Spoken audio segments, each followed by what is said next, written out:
The first phase of polling for the 12th Lok Sabha began this week when 222 constituencies out of the 543 parliamentary seats went in for voting. An average of almost 53% of the 250 million voters went out to elect their leaders in the constituencies spread over 15 states and 5 union territories. While the polling was peaceful in most areas, Bihar witnessed large-scale violence.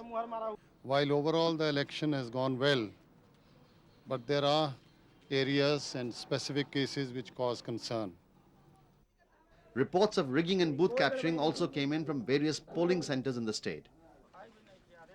In Madhepura, where the former Bihar Chief Minister Lalu Yadav is locked in a grim electoral battle with the Janata Dal President Sharad Yadav, the Janata Dal petitioned the Election Commission to conduct a repoll, claiming large-scale poll malpractice by the RJD activists. The Commission has been